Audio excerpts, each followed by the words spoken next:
dt1. Bon, et je vous ai montré la dernière fois que T1 de x, T1 de x plus dx est égal à moins dt1 sur dx dx. Ça fait f' de x dx. Rappelez-vous, f de x plus dx moins f de x, ça fait approximativement f' de x dx. Et f' c'est la dérivée. Comme c'est une dérivée droite, on les simplifie, on en mord parce qu'on a le premier moins le deuxième. Donc, et on a appris qu'un fluide qui rentre dans un tuyau pour être chauffé, quel est le flux de chaleur qu'il a récupéré, qu'il a gagné? C'est mCp, donc le débit, le Cp du fluide, que multiplie la différence de température entre l'entrée et la sortie. Donc, delta T1, si vous voulez. Température moyenne du fluide. Donc, si on est sur une petite tranche, là j'ai fait peut-être l'erreur, voilà mon erreur, elle est là. Comme on est sur une petite tranche, donc c'est différentiel.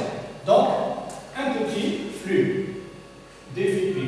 Donc, ce flux, lorsqu'on prend une grande distance, c'est delta T. Lorsqu'on prend un élément différentiel, ce sera défi mCp dt.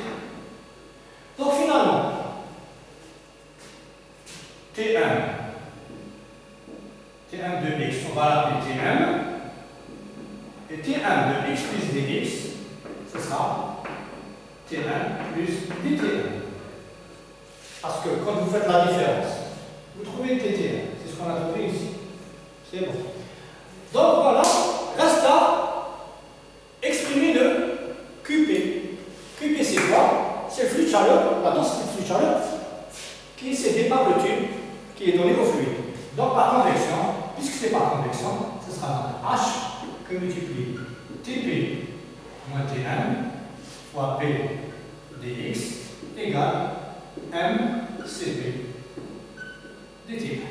Voilà donc le bilan. Et donc la réponse à la première question. Deuxième question.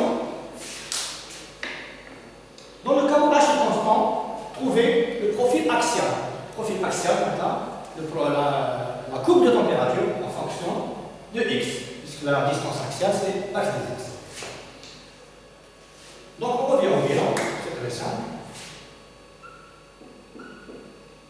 dt1 sur Tp moins T1 égale HP sur 1 Cp dx.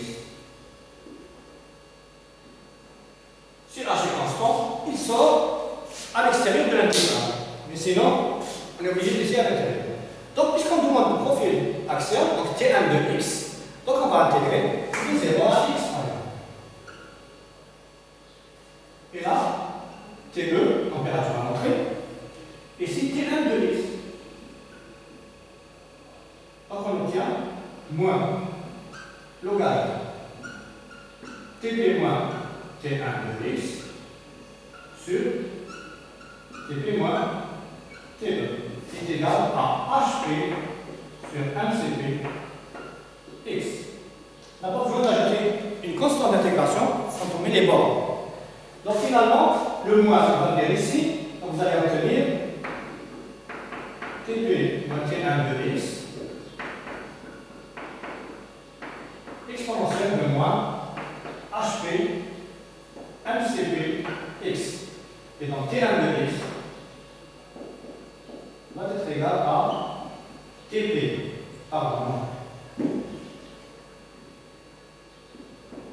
Tp moins Te exponentielle moins HP mCp fois x. Voilà donc le profil de température, profil axial de température. Donc elle augmente exponentiellement. Donc elle rentre avec Te et elle va augmenter, se rapprocher de T, puisque Tp qui chauffe. Si le tube est très très long, le fluide peut sortir avec la température T. Voilà, donc la série 3 est terminée. On va normalement commencer et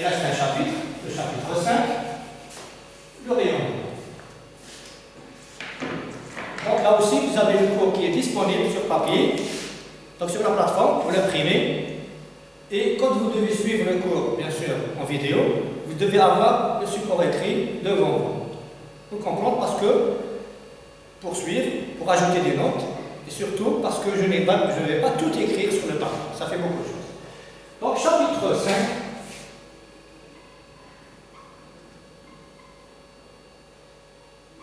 Je ne sais pas si j'ai écrit 5 en chiffre arabe ou en chiffre français, en chiffre romain, chiffre arabe ou chiffre romain, c'est ça. Donc, transfert de chaleur par rayonnement, ou bien rayonnement tout court.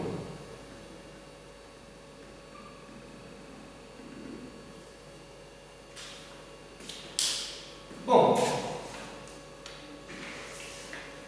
Est-ce qu'il va nous rester encore un peu de temps? On va vérifier. Bon, on va essayer au moins d'introduire le cours sur le rayonnement. Eh bien, le transfert de chaleur par rayonnement, c'est un mode de transfert par émission et absorption de radiation électromagnétique. Donc, c'est des rayons électromagnétiques qu'on va émettre ou bien absorber, parce qu'il y a l'échange qui va dans les deux sens. Donc, il s'agit d'ondes avec des longueurs d'onde, etc. En effet, un corps, n'importe quel corps, il transforme, il transforme une partie de son énergie interne en rayonnement. Et donc il va rayonner dans l'espace qui l'entoure. Donc nous, on va s'intéresser uniquement au rayonnement thermique. Le rayonnement thermique qui est dû au fait qu'un corps a une température. Donc qui est dû à la température du corps. Et ce rayonnement thermique, il a une longueur d'onde, le rayonnement thermique.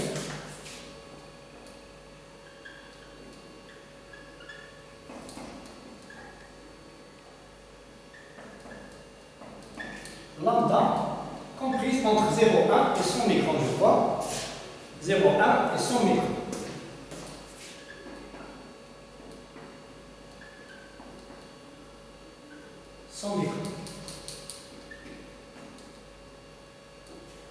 Et donc, dans cette plage-là, qu'est-ce qu'on va trouver? On va trouver le rayonnement visible, c'est-à-dire celui qui donne les couleurs, et l'infrarouge. L'infrarouge aussi, c'est qui donne de la chaleur. Donc, ça, c'est le rayonnement thermique. Bien sûr, on peut s'intéresser, quand on étudie le transfert de chaleur par rayonnement, aux longueurs d'onde, mais on peut ne pas parler de longueur d'onde et s'intéresser au rayonnement total, c'est-à-dire quelle que soit la longueur. Donc, dans le paragraphe qui va suivre, 5.1, c'est des définitions. Donc, on ne peut pas y passer. On est obligé donc de donner un certain nombre de définitions avant d'entamer déjà le calcul des flux de chaleur échangés, etc. Bon, donc, les grandeurs qui seront utilisées, que ce soit température, absorptivité, émissivité, flux, émissivité, éclairement, etc., il va y avoir beaucoup de grandeurs qui peuvent être utilisées dans le rayonnement. Eh bien, elles peuvent être classées selon deux classements différents. Le premier classement concerne la longueur d'onde. Donc, quand on concerne la longueur d'onde, donc un classement selon la longueur d'onde, donc on va distinguer un rayonnement monochromatique et un rayonnement total. Là, on va dire grandeur totale et grandeur monochromatique. Grandeur totale ou bien grandeur monochromatique. Ça, total, ça veut dire pour l'ensemble des longueurs d'onde dans lesquelles elle va émettre. Le corps va émettre ou bien absorber un rayonnement. Monochromatique, on s'intéresse à une seule longueur d'onde. Donc ça, c'est une décomposition spectrale. On appelle ça une décomposition, un classement spectral selon la longueur d'onde. Et vous avez l'autre type de classement, c'est directionnel. Directionnel, selon la direction. Selon la direction, donc vous allez avoir des grandeurs directionnelles. Et vous va y avoir des grandeurs hémisphériques. Qu'est-ce que ça veut dire? Une grandeur directionnelle, c'est une grandeur qui va dépendre de la direction. Donc, par exemple, si je veux 1 mètre dans cette direction, elle n'a pas la même valeur que l'émission dans une deuxième direction.